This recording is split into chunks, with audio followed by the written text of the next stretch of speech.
Recording.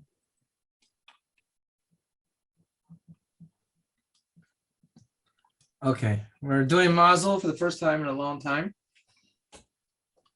I have a little note. All right.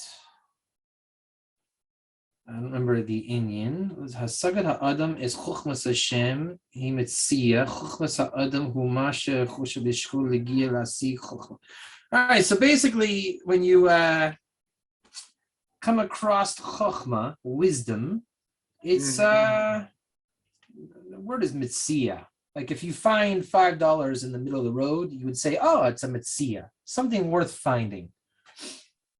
Okay. If you find a great burger shop, in the middle of nowhere, we got to try. You messed up the schedule. Hold on.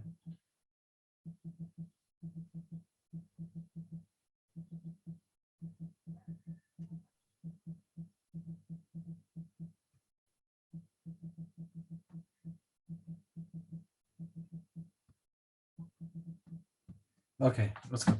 Yeah, so if you find a little burger shop, very cheap, you would say, it was a mitzia, a little beach town. We found a burger shop, very, very cheap. Okay, I don't know. Let's go. Okay. V'chein ktav sham ba'os yud al hagemara b'megila lo yagati umatzati al ta'amin detzorech yagia kodemet azeh lo yagati umatzati al ta'amin detzorech yagia. I think it means I didn't do anything, didn't try anything, but I found wisdom, right? I'm just a wisdom finder. It just finds me. So the answer, hold on, he's arguing me. And this is how it is. Class is now. It is what it is. Don't believe the guy.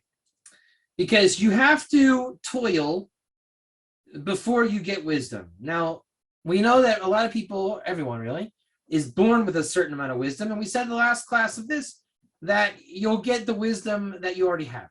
You'll get more of what you already have. But the nature of wisdom, it's twofold. Number one, if you have it, you're going to toil in it, right? So if I know how to pick people's pockets, yes, I'm very good at picking your pocket, but I work at it. Right? Even the criminals, right? They work at it. So even if it's a criminal, you don't have to work at it to get it initially, but if you have it, you're going to work at it. So if I say, man, I don't even know how to do this, this, and this, and it just comes to me. No, it doesn't. Don't believe the guy.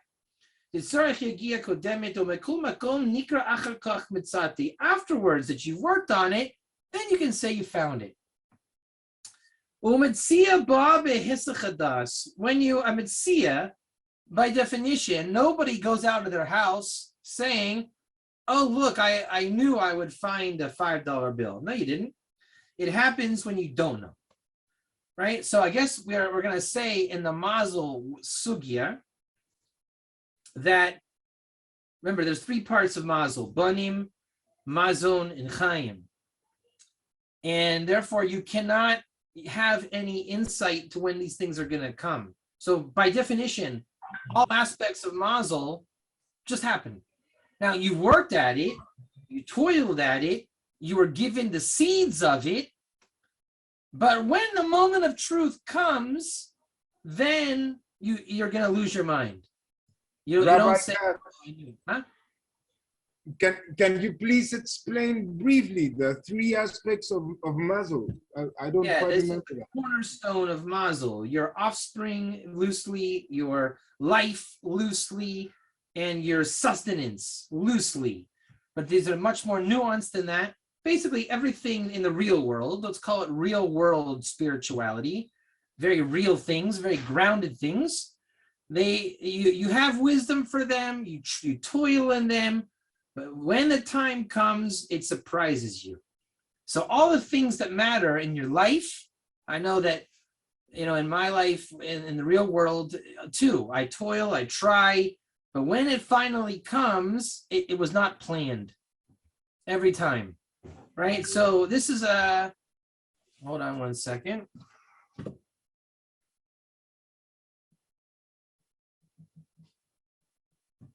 So again, this is like, in my world now, I've been trying and struggling. I have a natural wisdom for the things I'm doing, just like you have a natural wisdom in your things.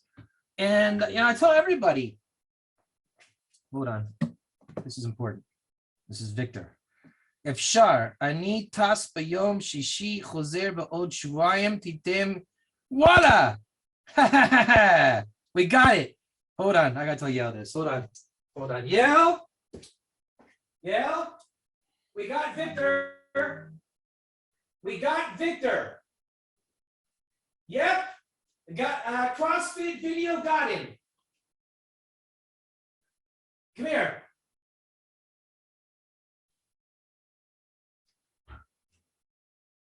I sent Victor the CrossFit video.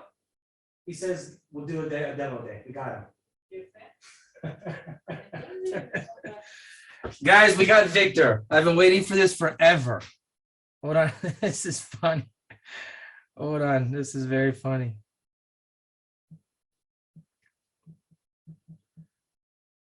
Okay, we got him. I've been waiting for this forever. This is one of the biggest chains in Israel. And we got him. Okay. So again, just like that, just as I'm teaching you, right? You can struggle, you can prepare, you can plan, blah, blah, blah. When it happens, you can't possibly know. So I'll tell you, this is like a real-time story, okay? Real time. Just, you saw that tonight in the group, I posted the goofy CrossFit guy video. Now, you got to hear this story. Let's close the book. We're going to do a little bit of practical, real-time mazel learning, okay? This is really good stuff. So back in the day, like March, I was struggling, really struggling. Now, I didn't know that the country gets super lame around Passover, but I'm struggling. I'm toiling, as the Mazel Sugya says. And in America, CrossFit is super big in the InBody. So there's a CrossFit guy next to our office in near Tel Aviv where we work. And I've been wanting CrossFit because of America CrossFit. And CrossFit's telling me, no, we're hardcore. We don't like technology. We're hardcore. But I already know the answer. In America, CrossFit is InBody. So I know how the game ends, even though you're an idiot. So I go into the CrossFit. And I said, look, I'm David, MedLife, InBody. Here's the deal. We're right across the street from you. I'm not going to drag you in from halfway across the country to come look at my toys. You are literally 50 meters away from me. Come into our office. If I'm full of, crap, you will know. You will know. I'm inviting you to come into our office. If I'm full of it, you will know. He says, done. Okay. I'll at least agree to come and meet you. So he comes in, it's a little bit hostile. He's a little bit guarded. You see the video, hardcore guy, the tattoos, the this, the that. He says, I'm going away for Passover. Let's try to do something when I get back. So again, March, April, May, and I'm like, no sales. He comes back. We set up a thing, a demo night, a second night. In the end, he agrees, 20,000 cash, done. He gets it. And I'm like, man, my theory worked. You know what I mean? Because I know my product and I know CrossFit and I know you're my neighbor. It's got to work. It's got to work. So now, just about an hour or so ago, he sent me his first promo on Instagram. That's what that was. And there you see, they're using it. So I started sending that Instagram tonight to all of my kind of clients on the fence in the gym world, not the geriatric world. And the guy who I've been after since December, Victor, the shady Russian. Now, Victor is in charge of a chain of gyms called Lazuz, which means to move. And I went way over my head. I was demoing the software that we have, which now I'm an expert at it. But back then I didn't know what I was doing. And the demo went south. I look like an idiot. And he always remembers me being an idiot. And now I send him the promo, and apparently he liked it. So now I'm going to come into his clubs and do a demo day.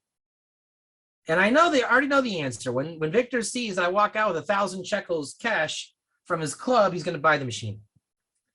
Okay, so we said in the Mazel book that Mazel comes with losing your mind. So again, CrossFit, look at the whole story I'm telling you, right? I planned on CrossFit, boom, I'll come to your office. Then, boom, boom. Every time you toil, you struggle, you strive, you have the wisdom, but the actual mitzvah, you can't predict it, right? I wanted Victor to answer. I'd hoped he'd answer, but I didn't. I couldn't have known. Boom, just like that. I sent the video. He responds. So I am not special, and I'm not unique. In the Mazel Sugya, you do exactly this. You have your wisdom. You go with your wisdom. You toil with it. You put it out there, and when more wisdom comes back, you find something. It happens without you knowing it. It just boom, it hits you. And this is the Mazel Sugya, Banim Chayim Mazon. It just happens. And I think this is what makes God exciting, and this is why you should not be an evangelical, because God is much more exciting than your little evangelical beliefs. Right? Now you see, it's very sober what happened to me tonight. No money, nothing spectacular. All I did was get an opportunity to come in this guy's gym and do a demo day. It's really not glamorous, but it's not horrible either. But in the evangelical world, you would hope, oh, we're going to do this and oh, we're going to do that. I mean, it gets ridiculous. It gets evangelical. And then there's as we're saying, the negative evangelical. Oh, you hate me. You just are bitter. You're against me. You're a negative evangelical. Right? So wait, why is there two Jacques here? So now what we're seeing is, again, the Mazel Sugya, the way that it comes is not negative or positive evangelical. It's good, exciting, right down the middle. Questions, comments, or feedback? Go ahead, open it up.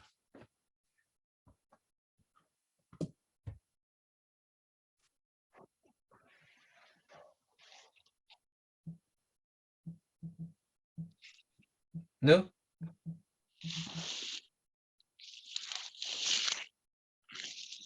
Anyone?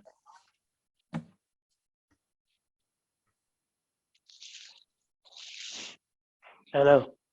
Yes, Jacques, go ahead. Hello, Jack. Hi there, Daniel. Okay, I've been struggling to get in. I I'm see. on my phone now. Yes, all kinds of troubles today. Mm-hmm. Did you hear the class? No, got very little of it. I just heard your excitement. Well, so Daniel Henry Thomas, you heard the class, I presume. Do you have any feedback? You said to open something, but I didn't understand the last part. What should do we have a text? I don't have a text. I would want to have a text. Did you hear the class? I did hear the class, but the very last part to open, I do not understand very well. No, we're talking about how the real Mazel Sugya is not evangelical, not in the positive and not in the negative. It's just a very sober, right down the middle, surprising, somewhat exciting, but not too over the top. The part that I understood is that one plans to receive this prize, and then one toils and works hard to get it, but when it arrives, it's always a surprise. It's not expected. It's a surprise, but it's not an evangelical surprise. The religious world is looking for Michael showing up with a harp, right? Michael showed up at a harp at my house saying, yes, David, you are the one we are waiting for. We are waiting for you, David Katz. Heavens, okay. That's what I'm telling you. Go to a yeshiva, go to a church, anywhere you want to go, and ask them, about God consciousness. Anything short of the angel Gabriel, teaching. It's ridiculous. Anything short of the supernatural, the the rapture, right? God is gonna bring us and me and my friends up to heaven. Like, seriously, anything short of rapture just doesn't count. And anything in the negative side, Mashiach would come, but it's the missionaries and the hatred, negative. But what if it's not negative or positive? What if it's just normal? You do your work, you don't know where it's coming from, boom, God gives you the mitzvah, and that's your mazel for the day. It's much more sobering and frankly, much more exciting. The older I get and into this stuff, you start to really appreciate the sobriety of the real world, right? When you look at the evangelical world, and I mean just the layperson in his church thinking, okay, in any sector, you ask people to speculate. It always has to go to the fantastic. And I mean, it could be anything, following the stock market, sports. Anytime people, what's the word again? Pundits. When people become pundits, right? What's going to happen to America next week? Oh, the dollar is going down and America's going down and we're going to, no, it's not. No, it isn't. If Bibi gets elected, he'll give away Israel. No, he's not. It's not this pundit evangelical thing. The real world does not operate in evangelicalism. It doesn't. It never gets super fantastic, and it's not supposed to. Remember, as a kid, you always fantasize about just the most fantastic things I'm saying, whatever it is. I want shoes that'll make me fly. There are no shoes that make you fly. Even when there's super technology, it's not as fantastic as you would have liked. Never. It just isn't. So once you leave the evangelical consciousness, then you can start to appreciate God himself, because God is giving you mitzvah. But if you're looking for Michael and his harp, there's no room for God to give you anything. So you got to drop your evangelical beliefs, open to God, and start to appreciate the sober excitement. That's the lesson from today's Mazel book. Mazel, reality that I hopefully demonstrated on some level, right? Is that it's a very basic approach to life that is not based on evangelicalism. So again, I'll open it up, questions, comments, or feedback. It's very hot in my office. I want to get out of my hot office, and I can't hear with the fan on, and there's no air conditioning, so go ahead.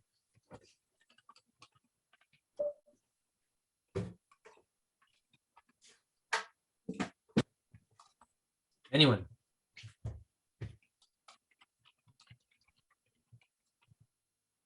No one? I don't really know. Jacques, are you with us, Jacques?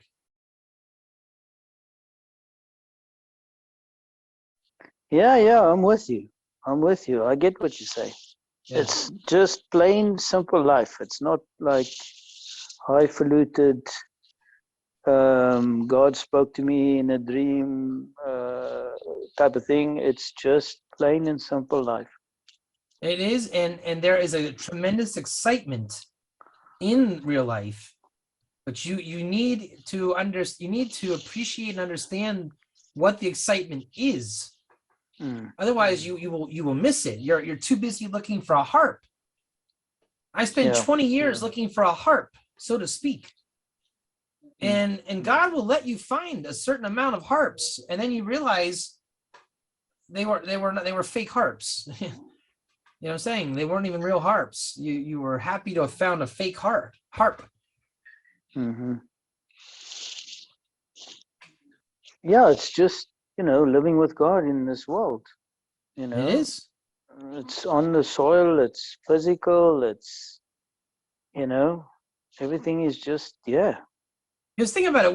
In the Maslow Sugya, you are given wisdom, you toil in that wisdom, and you get more product from that wisdom.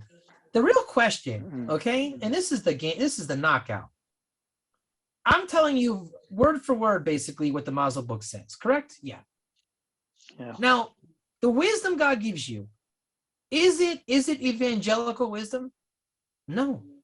No, I was not born with knowledge of Michael's harp, and neither were you. You were given wisdom in the Maslow Sugya, Banim Chayim Mazon. That's the wisdom God gave you.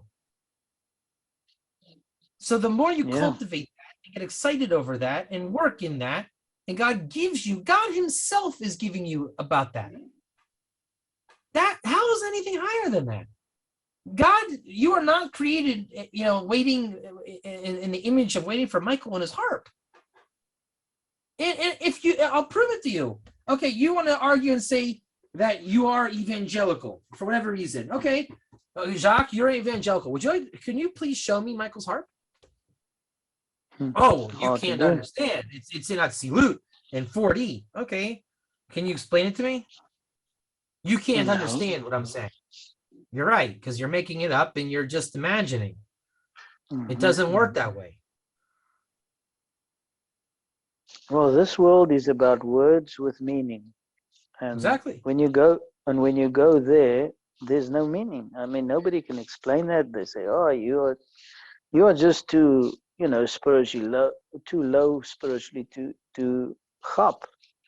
Yeah, but I mean, you're not smart enough to hang out with me. Yeah, you need to have faith, but stuff like that. Exactly. Look, I mean, obviously, eminence plays a big role here, but it's really your basic, everyday, physical life. Yeah, and there's a tremendous excitement. Living with God.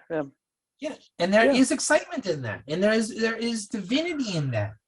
But I don't think. Look, ever since I got into food, I haven't had a bad meal in 4 years.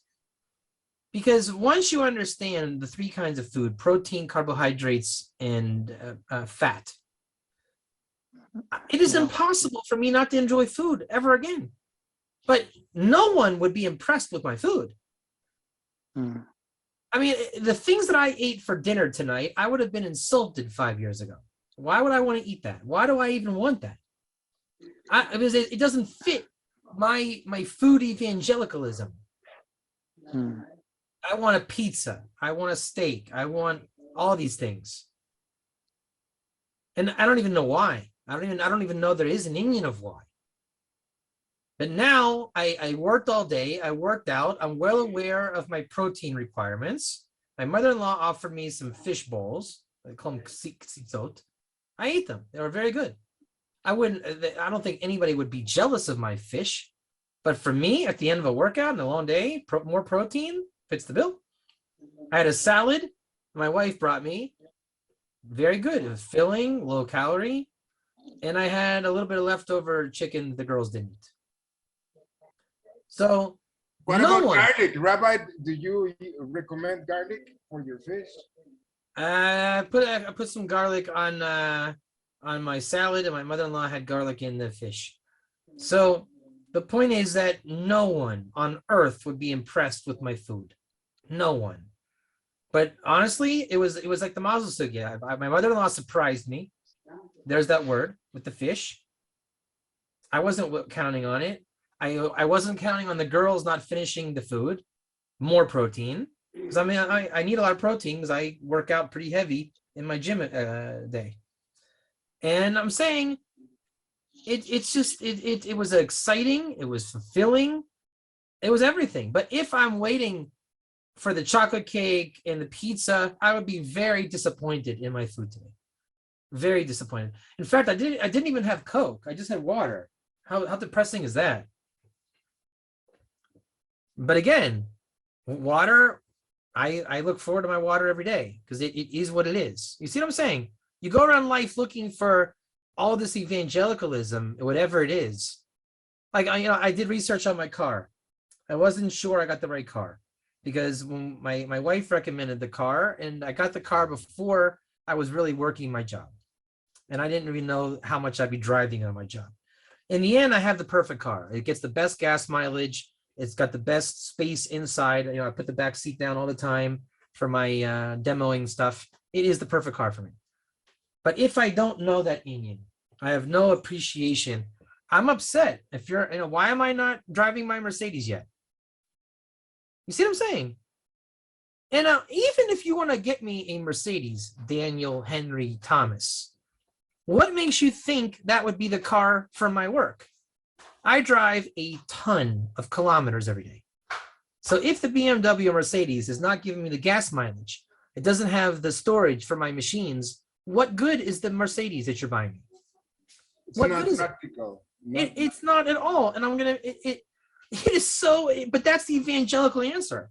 I want to be so rich with my job. Obviously I'm driving a Mercedes, obviously, but it is so not the Indian. It's so not real. It's not going to happen. It is fundamentally not going to happen. Meanwhile, my sober little Kia is the best car possible for what I do. No one would be jealous of my car or my fish or my salad or my water. But to me, in my mazel, this is exciting stuff. Mm-hmm. This is very, very exciting stuff for me. And you're not saying there's no mazel for a Mercedes, huh? If you need to drive it, by the way, Jacques, I didn't tell you. My glasses are broken, just from abuse. And I went to the glasses store in the mall when I was waiting for the Seca to be fixed. And guess what I saw in the window? Ray-Ban. So I asked the guy, I said, all right, here we go. We're going to get to the bottom of this. What is Ray-Ban? And he said, it's a quality material. So I tried them on. And I guess you can feel the frame is very, very it's sturdy. They're not going to easily break. And I'll tell you, Jacques, it's funny. I tried on all the different brands, cheap, expensive. There's actually a sale on Ray-Ban. They're extremely cheap. And they're not, I didn't know this. They're not only sunglasses. They make regular glasses. I'm actually tempted to buy the Ray-Bans. There was a million brands in there, ranging from like 500 shekels to like 1,500 shekels. And the Ray-Bans were actually on par with the cheapest ones because of the sale. Isn't that something? And the thing I liked about it is as long as you're on the Indian, it's fine. That's it. And the Indian is they're made well. Because remember, I'm going into gyms, like hardcore stuff, this is actually interesting for you, Jacques, as I didn't know this.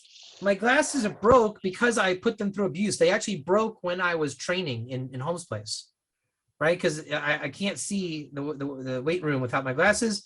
And a lot of the times I would, bump my glasses on the weights, the bars, and that's why they're broken. So you got to figure with my job, I'm often carrying the in-body machine in one hand over my head, swinging around. You know what I'm saying? I'm carrying stuff. So I actually need a rugged glasses, whether it's Ray-Ban or another brand. I need something very durable. Now, because I'm not in a library. I'm not in Colo. If I was in Colo, it's a different story. So I understand the new twist to the Ray-Ban Sugya is they're rugged. And I definitely need a rugged glasses. Very interesting. I'm not sure what I'll get or when I'll get, but it's interesting. So they're certainly not sexy or stylish. Let's put it that way. The ones that I need. Because for my job, the Indian is just looking like a professional. But again, the evangelical world, you certainly wouldn't get the Ray-Bans on sale. You would get the ones that are 2,000 shekels to say you spend 2,000 shekels. Anyways, you hear my point. This is my point. Is once the more you're looking for evangelicalism, you miss the Indian. And the Indian is for you. You should be excited about your Ray-Bans or your fish or your water. This is your mazel. So what I'm understanding is that anyone can be evangelical regardless of your religion. It's like a that's the point. And rather than becoming an evangelical, you should start being super excited to live your life and be you. God is giving it to you in an exciting way. You know, I don't care about your things, Daniel. You don't care about mine, but you certainly should care about yours. It's your mazel. And God himself is saying, here, I'm giving it to you. So that it has happened to me in my life, Rabbi Katz, that I have much less material things than now. There were some issues, it's but not I'm more about, grateful now than before. Wait a minute. I feel happier. Somehow, now that I have less, I have become much more grateful for the things I have. And that's my point. For my family. And this is my point. It's not about material things. That's my point. Serving God with things is not the same as material things.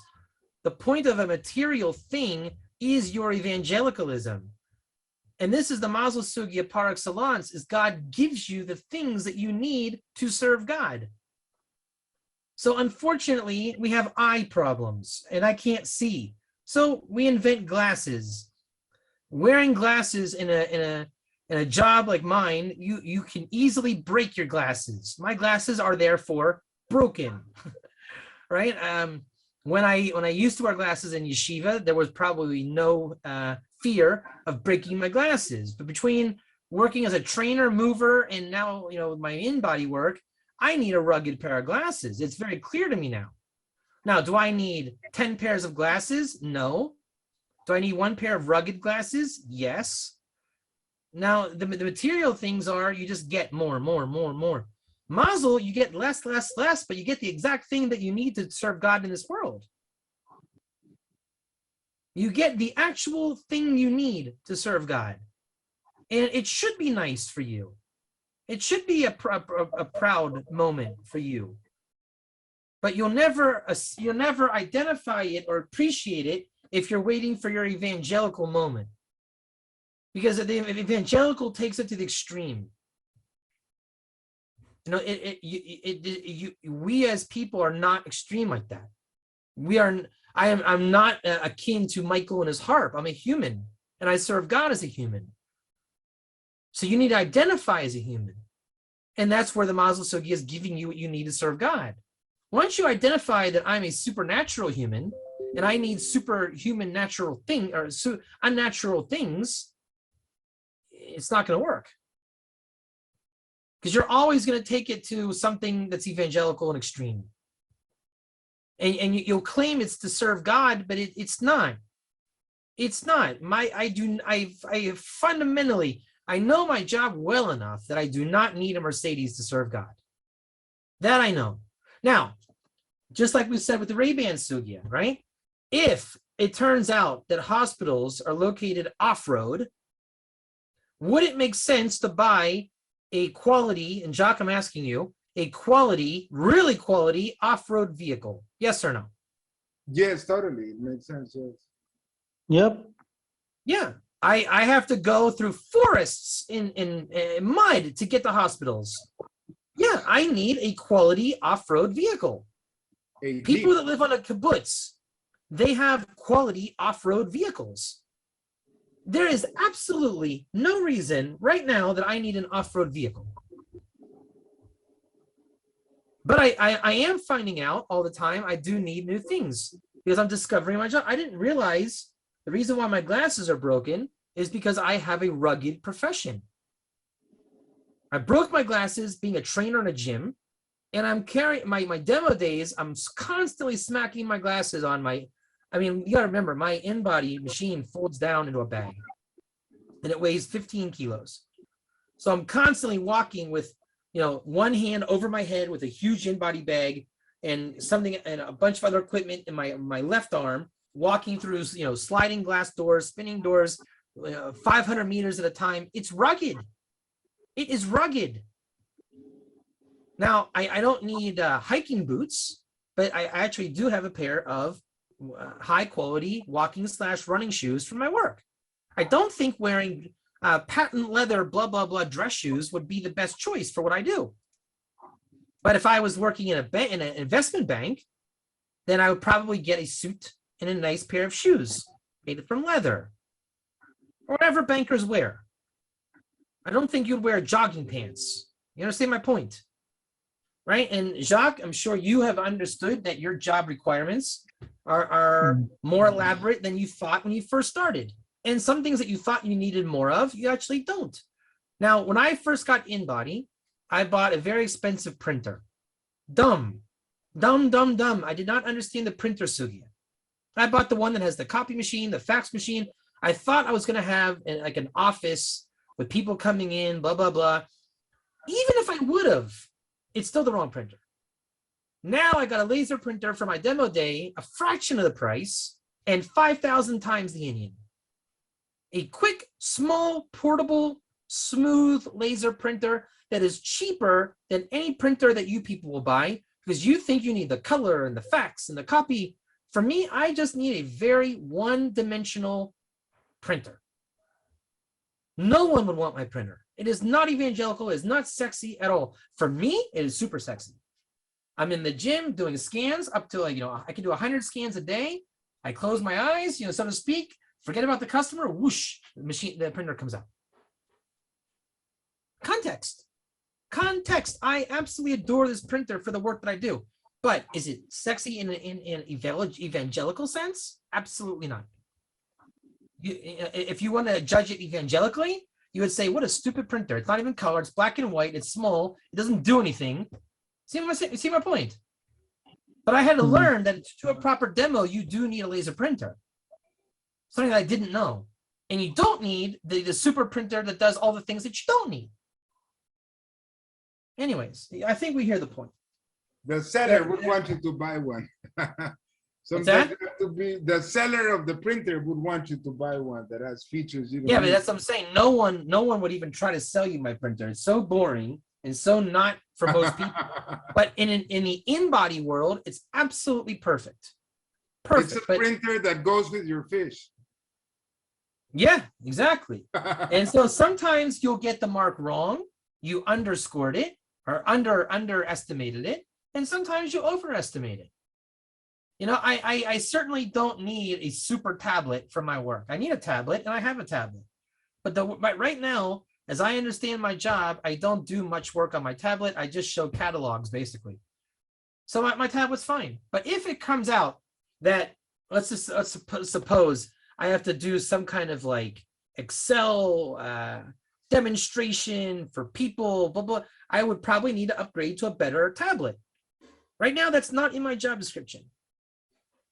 So I have no reason to get it. You see my point? You get what you need to serve God, and you serve God in the real physical world in a very sober way. And you need these things to serve God. And that's why it's a very physical thing. You need shoes, you need clothes, you need a family, you need a wife, you need children, Chaim, Mazon, Banim. Before I sign off, thoughts, questions, or whatever we say. Jacques, go ahead. Anything to sign off on before I go? Just a very small question. Sorry, go ahead. In terms that a rabbi was comparing the afterlife with here, because the evangelical thinking, it's a Christian idea that heaven's supposed to be much better. And that no, it's also a Jewish idea. It's more comfortable. He was saying, no, it's not better because it's much more comfortable there, but your help is not needed there. There's nothing you can really do to serve God there. You just enjoy the piña coladas in the swimming pool and that's it. So he says, if you're looking for what's comfortable for you, then it's much better there. But if you're looking for how to serve God, then earth is a much better place. What do you think? But like we say, number one, the Jews believe in more Christianity than the Christians. Number two, no. I don't think that their perspective of heaven is accurate, because any heaven that doesn't reflect the truth of this world, you don't understand the truth of that world. You can't think about it. In this world, I believe in being wholesome, marrying one woman, and being loyal to my family. But in heaven, bring on the virgins. 70 virgins. Bring them on. We are going to party. No, I don't think that when you get to heaven, all bets are off and you get to be an animal. No, it doesn't work that way. No, but the comparison was in terms of one's ability to help, to contribute somehow. that says in heaven, okay, everything's nice, everything's comfortable, but your help is not needed over there. But No, here I on think earth, the the seed idea is incomplete, then one can do something to at least create an illusion that we are somehow contributing to No, God's I think the creation. idea is that in the world to come, you will have the wisdom to be comfortable there. I will tell you right now, I am very comfortable in this world, and it's not a gift in terms of like I have nothing better to do. It's that God, thank God, I've been given a level of wisdom to be comfortable in this world. If you're 300 pounds with diabetes, okay, and problems, it's very uncomfortable, and I lived it. When you're fit and healthy, then you have the wisdom to be comfortable. So the world to come, on some level, the wisdom of comfort will be given. It is not given. These people think they'll be eating Taco Bell and McDonald's in the next world, and it doesn't come at a cost. That's not the Indian. I want 65 virgins in the next world. No, it does not. Holy Big Mac. It doesn't work this way. It does not work this way. Anyhow, that's all for today. Let's tune in next week and enjoy the rest of your week and the Holy Sabbath that it may come soon this week. Goodbye. Toda Rabba. Thank you so much. Yep. Thank you. Thank Shalom. you. Shalom.